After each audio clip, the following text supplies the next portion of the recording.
کیا لوگوں نے یہ گمان کر لیا کیا ان یترکوا ان یقولوا آمنا، اتنا کہنے پر چھوٹ جائیں گے، اتنا کہنے سے جنت میں چلے جائیں گے، اتنا کہنے سے جہنم سے بچ جائیں گے، پلسرات کے عذاب سے بچ جائیں گے، آمنا میں مانتا ہوں۔ دوستو، آج قاری حنیف کے بیان کا ٹاپک اور بیان کا عنوان ہے ہماری سوچ۔ پروردگار عالم نے سارے کلام پاک میں اپنی توحید، وحدانیت، خدا کی ذات بے مثل بے مثال، اس کی ذات میں، اس کی صفات میں کوئی شریک نہیں، وہ ہمیشہ سے ہے اور ہمیشہ رہے گا، اس کی ذات کو بقا ہی بقا ہے، فنا نہیں۔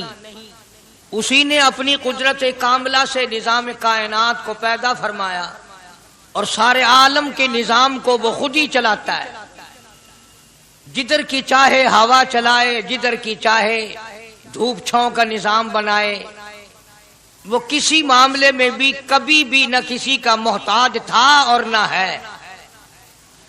وہ چاہے تو راتوں رات فقیر کو تخت تاج دے کر کے تخت شہنشاہی پہ بٹھا دے، وہ اگر چاہے تو بادشاہ کو اٹھا کر پھانسی لگا دے، وہ چاہے تو ایک کو اتنا دے کہ سنبھالا نہ جائے، اور وہ چاہے تو ایک کو اتنا تنگ کر دے کہ بھوک کی وجہ سے موت آ جائے۔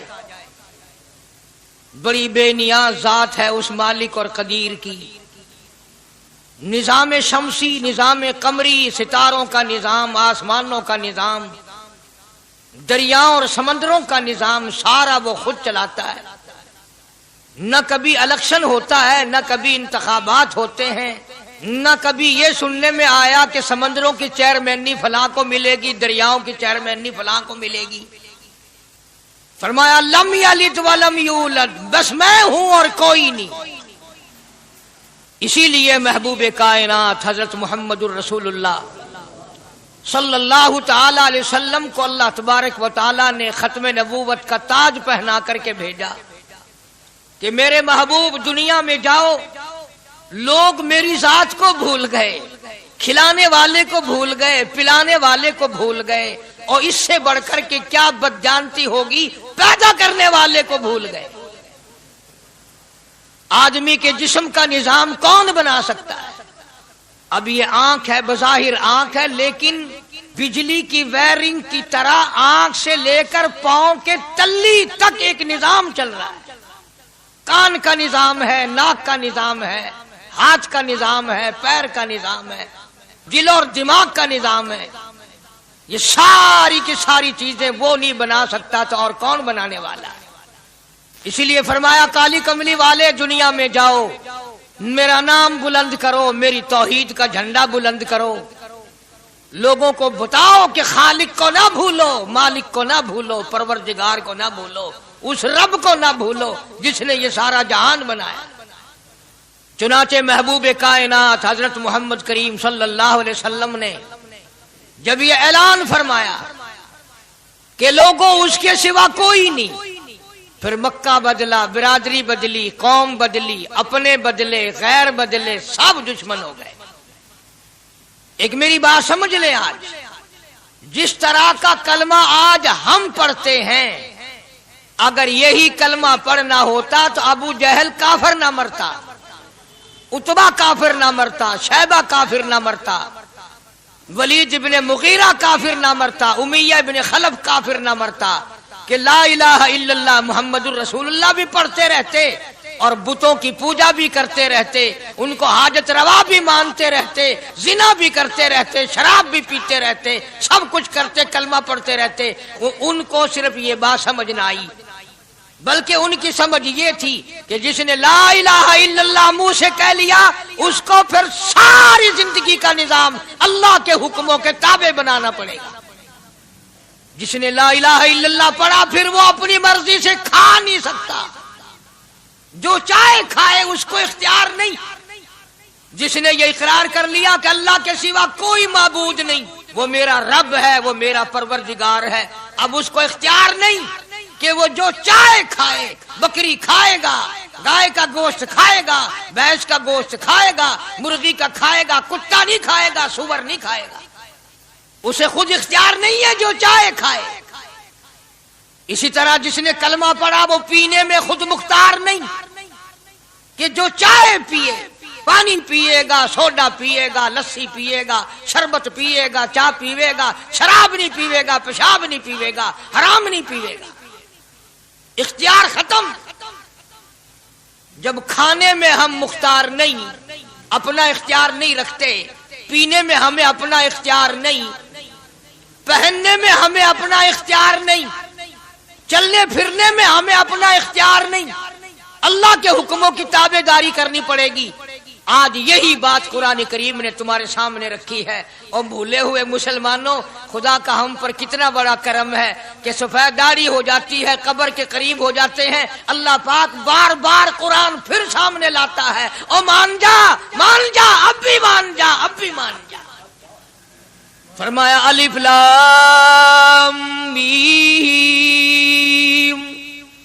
احسب الناس، کیا لوگوں نے یہ گمان کر لیا، کیا لوگوں کا یہ خیال بن گیا، کیا لوگوں کا یہ عمل بن گیا، کیا لوگوں کا یہ عقیدہ بن گیا، کیا لوگوں نے یہ زعم کر لیا، کیا لوگ یہ بنا بیٹھے، تکیہ لگا بیٹھے، ٹھیکہ کر بیٹھے. احسب الناس، کیا لوگوں نے یہ گمان کر لیا، کیا ان یترکوا ان یقولوا آمنا، اتنا کہنے پر چھوٹ جائیں گے، اتنا کہنے سے جنت میں چلے جائیں گے، اتنا کہنے سے جہنم سے بچ جائیں گے، پلسرات کے عذاب سے بچ جائیں گے. آمنا، میں مانتا ہوں. صرف اتنا کہنے پر چھوٹ نہیں، قرآن کا مقصد یہ ہے ان یترکوا ان یقولوا آمنا. صرف اور صرف اتنا کہنے پر چھوٹ نہیں ہو جائے گی کہ صاحب میں نے قرآن مان لیا، میں نے خدا مان لیا، میں نے مصطفیٰ کریم صلی اللہ علیہ وسلم کو مان لیا، میں نے خدائی نظام کو مان لیا. اور مان تو لیا، اس پہ عمل تو کر. فرمایا وَهُمْ لَا يُفْتَنُونَ، اللہ فرماتے ہیں میں آزما کر دیکھوں گا. اگر ماسٹر کو امتحان لینے کا اختیار ہے کہ بچہ فیل ہے یا پاس، ڈاکٹروں کو امتحان لینے کا اختیار ہے، پروفیسروں کو امتحان لینے کا اختیار ہے، تو فرمایا وَلَقَدْ فَتَنَّ الَّذِينَ مِن قَبْلِهِمْ فَلَيَعْلَمَنَّ اللَّهُ الَّذِينَ صَدَقُوا وَلَيَعْلَمَنَّ الْكَاذِبِينَ. میں خدا بھی امتحان لوں گا، میں بھی آزماؤں گا، میں بھی جانچ کروں گا، میں بھی پڑتال کروں گا. آمنا کون سا زبان سے کہتا ہے، کون سا دل سے کہتا ہے. آمنا میں نے مان لیا، کس کی زبان کی نوک پہ کلمہ رکھا ہوا ہے اور کس کے خون کے قطرے قطرے میں بس گیا. میں یہ آزما کر دیکھوں گا، میں یہ پتہ کروں گا کہ آمنا کہنے والے لوگوں کا حال کیا ہے. کہیں ایسا تو نہیں کہ ادھر کلمہ بھی چل رہا ہے، ادھر قبروں کو بھی چاٹا جا رہا ہے، ادھر کلمہ بھی چل رہا ہے، ادھر قبر پرستی بھی ہو رہی ہے، بت پرستی بھی ہو رہی ہے. ارے ہندو اگر بت کی پوجا کرے تو کافر ہے، اور مسلمان 100 قبروں کی مٹی چاٹے اب بھی مسلمان ہے.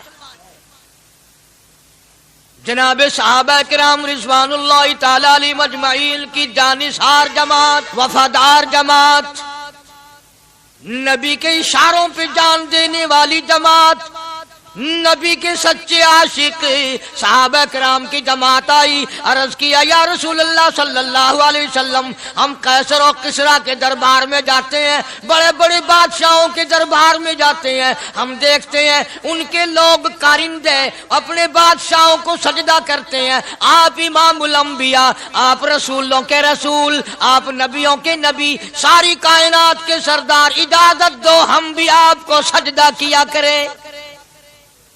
اجازت دیں آپ، ہم بھی آپ کو سجدہ کرنا چاہتے، ہمارا دل چاہتا ہے، آپ تو بادشاہوں کے بادشاہ ہیں. فرمایا لعن اللہ الیہود والنصارى. اندازہ لگاؤ سوال کیا کیا تھا اور اللہ کے پاک پیغمبر صلی اللہ علیہ وسلم نے جواب کیا دیا ہے.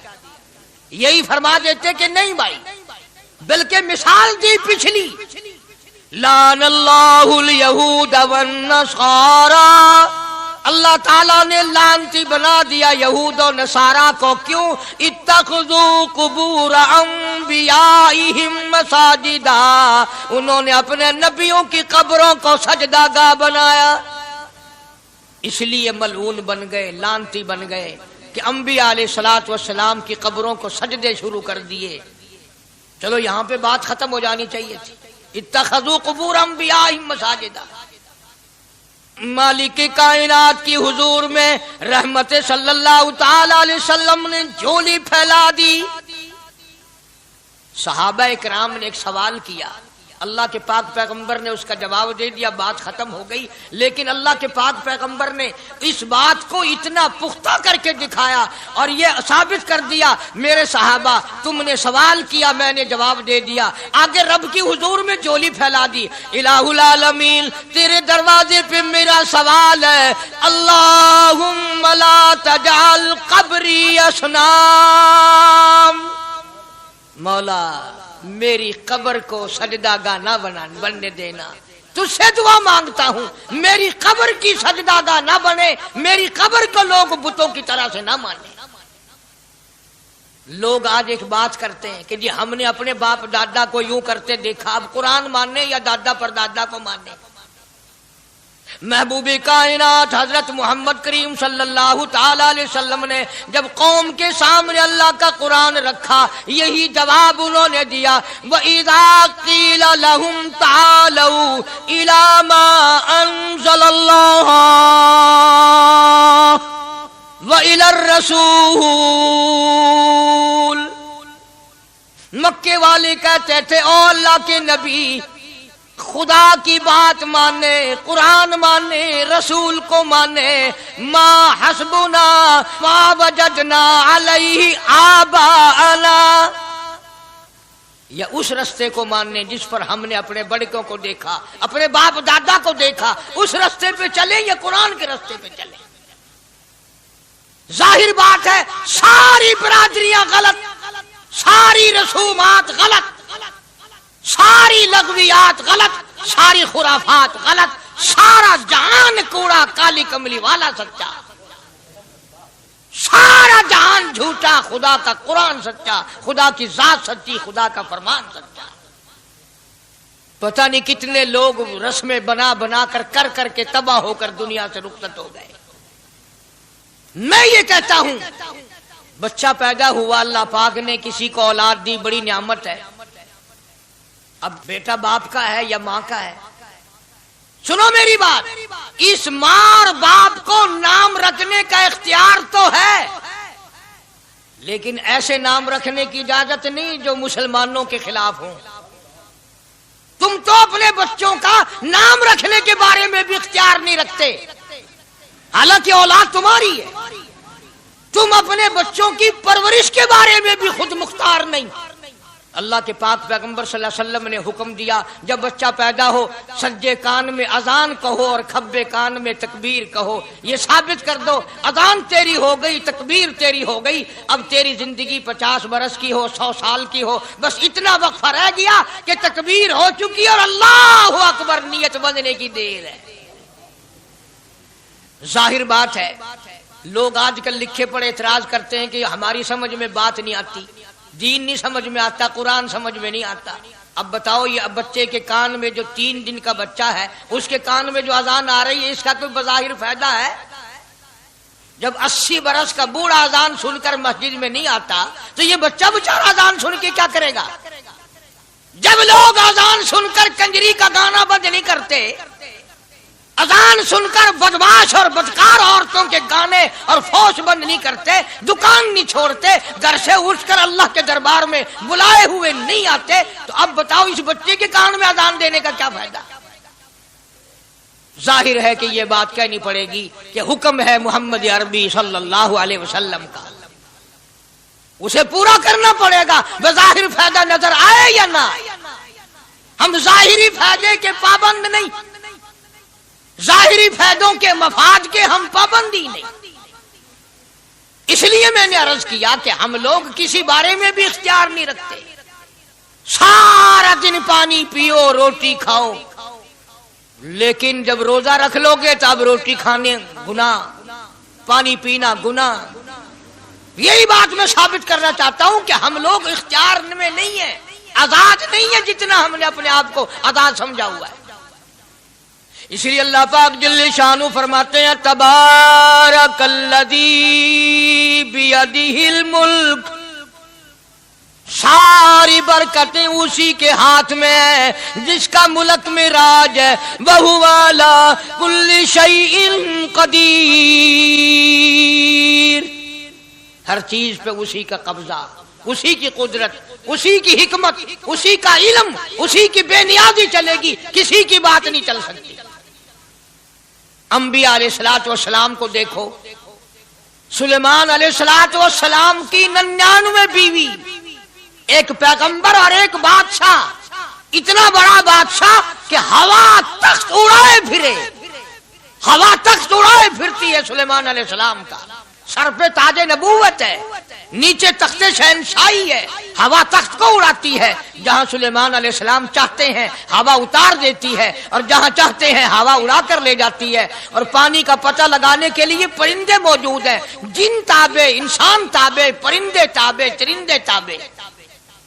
مقام اتنا اونچا، بادشاہت بھی دے دی، نبوت بھی دے دی، پیغمبری بھی دے دی، اور اتنی بڑی عظمت بھی دے دی. اور حال یہ ہے کہ 99 بیویوں میں سے ایک انگل کا بچہ پیدا نہیں ہوا. دیکھی اس کی بے نیازی. بادشاہ میں نے تجھے بنا دیا، نبی میں نے تجھے بنا دیا، ہوا تخت تیرا اڑائے اڑائے پھرے گی، پوری دنیا میں تو پھرے گا. بادشاہ تیری، نبوت تیری، رسالت میں نے تجھ کو دے دی، پیغمبری میں نے تجھ کو دے دی، جا میری مرضی اولاد نہیں دیتا. 99 بیوی. تمہارا کئیوں کا دل تو کر رہا ہوگا ہم بھی اس زمانے میں پیدا ہوتے تو کم سے کم بیویوں کا ایک لشکر تو ہوتا. لو کر دیکھو شام کو پتہ لگ ویسی گھڑی کا کیا ٹائم ہے، جہاں کوئی شوق ہوئے کٹ گننے. بڑا مشکل مقام ہے، دوڑتے کر کے اس زمانے میں جنت میں جائے بڑا مشکل. اللہ کے پاک پیغمبر صلی اللہ تعالی علیہ وسلم کا آخری وقت ہے، مرض الموت ہے، آخری دن ہے، آخری بیماری ہے، موت بالکل قریب ہے. جناب صفیہ رضی اللہ تعالی عنہ کو بلایا، جناب سودا رضی اللہ تعالی عنہ کو بلایا، ام حبیبہ رضی اللہ تعالی عنہ کو بلایا، حضرت حفصہ رضی اللہ تعالی عنہ کو بلایا، حضرت زینب رضی اللہ تعالی عنہ کو بلایا، ام حبیبہ رضی اللہ تعالی عنہ کو بلایا. ساری گھر والیوں کو، ہماری ماں کو بلا کر اللہ کا پاک پیغمبر فرماتے ہیں او میری گھر والیوں، میرا آخری وقت قریب ہے، بیماری بڑی سخت ہے، اجازت دے دو میں اپنی بیماری کے دن عائشہ کے حجرے میں گزار لوں. امام الانبیاء اجازت لے رہے ہیں، اجازت لے رہے ہیں. تم ناراض گھر بیٹھی رہو، میری باری تھی، میری باری تھی. ساری باری عائشہ کے حجرے میں رکھ دی. کتنا خدا کا خوف ہے، کس قدر دل میں اللہ تبارک و تعالیٰ کا ڈر ہے کہ کسی حقدار کے دل میں بھی یہ بات نہ آ جائے کہ میری باری ماری گئی. امام الانبیاء محبوب کبریا حضرت محمد مصطفیٰ صلی اللہ تعالی علیہ وسلم نے اجازت لے لی، ساری ہماری ماؤں نے اجازت دے دی. بیماری کے دل ہے، پریشانی کے دل ہے، جہاں آپ کو سہولت ہو ہم بالکل رضامندی سے اجازت دیتے ہیں. حجرہ عائشہ میں قیام فرما لیا. نبی نے خدا کا خوف دکھایا، نبی نے خدا کا ڈر دکھایا، نبی نے اپنے دل میں ڈر فرمایا اللہ پاک کو کچھ اور منظور ہے. کالی کملی والے، یہ جو حجرہ عائشہ ہے، یہ جو حجرہ عائشہ ہے جس بستر میں تیری ساتھ عائشہ ہوتی ہے، مجھے اس حجرے سے اتنا پیار ہے، اتنا پیار ہے، اس کے مقابلے کی میرے پاس جنت بھی موجود نہیں. اس حجرے میں قیام فرماؤ، یہی حجرہ سب کچھ بنے گا، سب کچھ یہیں سے ہوگا. جناب مدنی کریم صلی اللہ تعالی علیہ وسلم نے بالکل آخری وقت، بالکل آخری لمحات فرمایا میری عائشہ مسواک لے آ. مسواک لے آئی. فرمایا عائشہ، او میری عائشہ، اس کو نرم کر دے، اس کو نرم کر دے۔ اب بتاؤ، مرد کی منشا، مرد کی غرض اگر عورت نہیں سمجھتی تو اور کون سمجھ سکتا ہے؟ کا مطلب یہ نہ تھا کہ لکڑی سے کوٹ کے لیا، کسی روڑے اینٹ سے کوٹ کے نرم کر کے لیا۔ پیغمبر کے فرمان کو عائشہ صدیقہ نے سمجھا، اپنے منہ مبارک میں مسواک کو چبا دیا، اور پھر یہ نہیں فرمایا کہ عائشہ اسے دھو کے لا، سمجھو، یہ نہیں فرمایا اسے دھو کے لا، بلکہ وہی لعاب جو حضرت عائشہ کے منہ کا لگا ہوا تھا، پیغمبر خدا صلی اللہ علیہ وسلم نے اپنے منہ مبارک میں وہی مسواک فرمائی، اور اس کے بعد کلی نہیں فرمائی۔ یہ ثابت کر دیا، لوگوں، عائشہ مجھے اتنی پیاری ہے، اتنی پیاری ہے، اتنی پیاری ہے کہ میں آخری وقت میں اس کے منہ کا لعاب اپنے منہ میں لے کے جا رہا ہوں۔ تمام چیزیں اللہ پاک خود کرا رہا ہے۔ اور ایک اور بات سمجھو، تمہاری بھی تمنا ہے، میری بھی تمنا ہے، ہر مسلمان کی تمنا ہے، اللہ کرے آخری وقت اچھی جگہ آئے۔ سب کی تمنا ہے سجدے میں موت آئے۔ جو سا آدمی مسجد میں کبھی داخل نہیں ہوتا، آرزو اس کی بھی ہے کہ سجدے میں موت آئے، ہمیں ساری عمر سجدہ نہ کرے۔ جو آدمی ساری زندگی خدا کے قرآن کو ہاتھ نہیں لگاتا، قرآن کو آنکھ سے دیکھتا نہیں، تمنا اس کی بھی ہے کہ میری موت قرآن پڑھتے ہوئے کی آئے۔ سب کی تمنا ہے کہ میری اچھی جگہ موت آئے، کعبۃ اللہ میں موت آئے، مدینہ پاک میں موت آئے، مسجد میں موت آئے، وضو کر کے موت آئے، اللہ کے حضور میں سجدہ ریز ہوں جب موت آئے۔ تم یہ تمنا کر سکتے ہو، تمہاری یہ حسرت ہو سکتی ہے، امام الانبیاء کی کوئی تمنا نہیں۔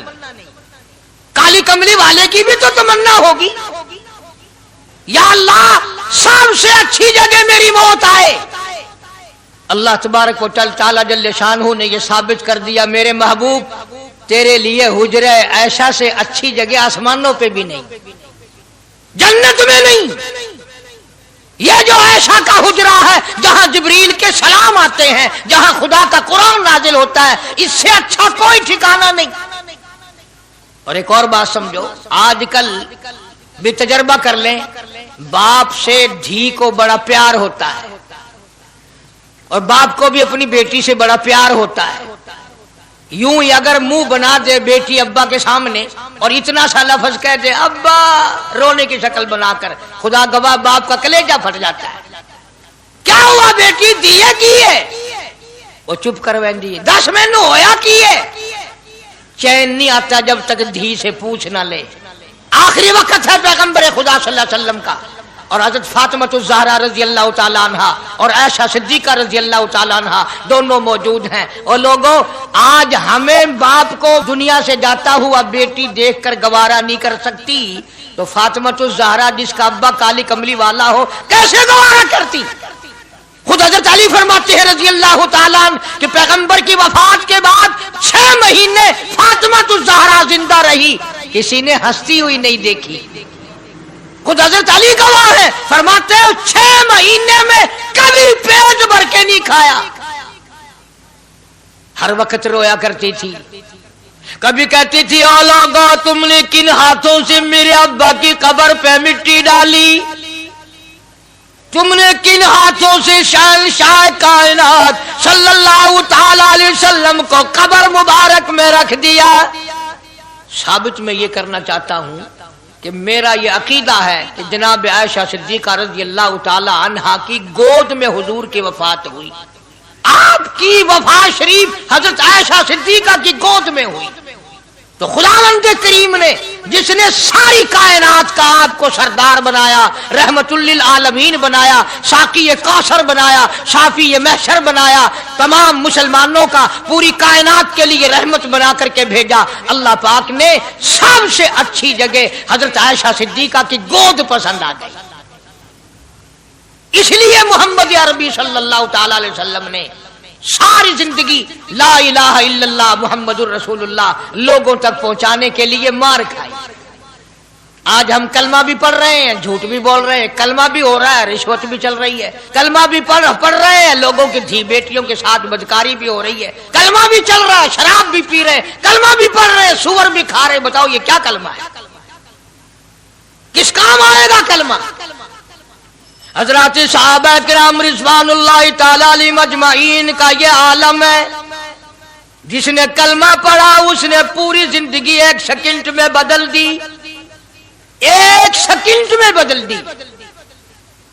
جس دن شراب کی حرمت قرآن میں آئی، شراب کا حرام ہونا قرآن میں آیا، صحابہ کے گھروں میں بھی تھی، مسلمانوں کے گھروں میں بھی شراب تھی، لیکن جب شراب کی حرمت کا حرام ہونے کا قرآن نے اعلان کیا، میں دعوے سے کہتا ہوں، ذمہ داری سے کہتا ہوں، مدینے میں یہودی بھی تھے، ادھر ادھر عیسائی بھی تھے، جو کسی صحابی نے یہ سوچا ہو چلو ہمارے لیے تو حرام ہے، اس کے 4 پیسے تو بنا لیں، یہودیوں کو بیچ دیں، عیسائیوں کو بیچ دیں، وہ تو پابند نہیں، پیسے تو بنائیں. بلکہ علماء نے لکھا ہے کہ مدینے کی گلیوں میں شراب کا دریا بہہ پڑا، مچکے توڑ دیے، سرائیاں توڑ دی، بوتلیں مار مار کے دیواروں میں توڑ دی. قرآن آیا، اس کے بعد آخری دم تک کسی صحابی نے پینا تو کیا اس برتن کو بھی ہاتھ نہیں لگایا جس میں شراب تھی. آج ہم تو اپنے لیے مسئلہ نکال لیتے ہیں. اب یہ جتنے غریب لوگ ہیں فیم کھاتے رہتے ہیں، چرس پیتے رہتے ہیں، ہریون کھاتے رہتے ہیں، اور اپنے آپ کو ہر وقت کہتے ہیں میں غریب ہاں، کہاں میرا حساب، کہاں میرا عذاب، کہیں میری جنت، کہاں میرا دوزخ وجنا. اچھا تیری خدائی بھائی ہے؟ تمام کے تمام یہ عیب غریبوں نے پکڑ لیے. اس لیے اللہ پاک جل شانہ نے اعلان کر دیا، فرمایا احسب الناس، کیا لوگوں کا یہ گمان ہے، ان یترکوا، چھوڑ دوں گا میں، ان یقولوا آمنا، صرف آمنا کہنے پر چھوڑ دیے جائیں گے، وہم لا یفتنون، میں آزما کر دیکھوں گا کہ لا الہ الا اللہ محمد الرسول اللہ کے مطابق زندگی ہے کہ نہیں، میرے محبوب کے صورت کے مطابق صورت بنی کہ نہیں، لباس بنا کہ نہیں، کھانا پینا میرے محبوب کی اطاعت کرتے ہوئے غلامی میں کرتا ہے یا خود مختار ہو کر کے کرتا ہے. اب ایک سانس میں پانی پی لینا یہ عیسائیوں کی عادت ہے. آقا مدنی محمد عربی صلی اللہ علیہ وسلم نے فرمایا 3 سانس لے کر کے پیو. اب پیٹ بھی بھر گیا، پانی بھی پیٹ میں چلا گیا، اور کالی کملی والے کی غلامی بھی ہو گئی. فرمایا بسم اللہ کر کے پیو، دوسری غلامی ہو گئی. سجے ہاتھ سے پیو، تیسری غلامی ہو گئی. کھانا کھاؤ بسم اللہ پڑھ کے شروع کرو. کئی آدمی اگر ایک برتن میں کھائیں تو اپنے آگے سے کھاؤ، یہ نہیں کہ آلو پرلی طرف دھکیلتے جاؤ، بوٹیاں بوٹے اٹھا کے کھاتے جاؤ. تمام چیزیں بتائی ہے محبوب کائنات صلی اللہ علیہ وسلم نے. فرمایا کھانے سے پہلے ہاتھ دھو لو، گیلے گیلے ہاتھوں سے، سننے سننے ہاتھوں سے کھانا کھاؤ، برکت ہوگی. یہ تو ہے نبی کی سنت. اور یہ بھی فرمایا، حضرت عائشہ رضی اللہ تعالیٰ عنہا فرماتی ہیں سبحان اللہ، ہماری ماں نے ہمیں کیا کیا بتایا کہ اگر کئی آدمیوں کا کھانا گھر سے جاتا، جب برتن واپس آتے، حضرت عائشہ فرماتی ہے رضی اللہ تعالیٰ عنہا کہ برتنوں کو دیکھ کر میں سمجھ جاتی تھی کہ محبوب کائنات صلی اللہ علیہ وسلم نے اس پیالے میں کھانا کھایا. کسی نے پوچھا حضرت عائشہ سے کیسے پتہ چل جاتا تھا آپ کو؟ فرماتی ہیں وہ اتنا صاف کیا برتن ہوتا تھا، وہ اتنا چاٹ لیا ہوتا تھا کہ اس کے دھونے کی ضرورت نہیں رہتی تھی. اب نبی کی سنت ہے برتن کو صاف کرنا، چاٹنا، اور انگریز کی سنت ہے کہ بوٹیاں ساری کھا جاؤ، آلو کا ایک نکرا چھوڑ دو. انگریز کی سنت پہ آج مسلمان عمل کرتا ہے، کافر بے ایمان کی بات اپنائی، کالی کملی والے کی سنت کو ٹھکرایا. کھانا کتنا ضائع. اب یہ شادیاں ہیں، اگر کوئی فقیر مانگنے آ جائے، چل ابھی تو برات بھی نہیں آئی پہلے مانگنے آ گیا. کوئی بھیک مانگنے آ گئی، ون جب نکاح تھیا نہیں، جنج نے اجن کھادا نہیں، تو پہلے بوکر گندی کھڑی. اور ان کے کھانے کے ساتھ ساتھ اتنا برباد ہوتا ہے کھانا، اتنا برباد ہوتا ہے. حدیث پاک میں آتا ہے رزق کی بے ادبی کرنے سے رزق میں کمی آتی ہے. اللہ کی عطا کردہ روزی کی بے ادبی نہ کرو، اس کی قدر کرو. اسی لیے حکم ہے دسترخوان بچھا کر کے کھانا کھاؤ. جو بھورے گرے ہیں پیروں کے نیچے نہ ملو، رزق بد دعا کرے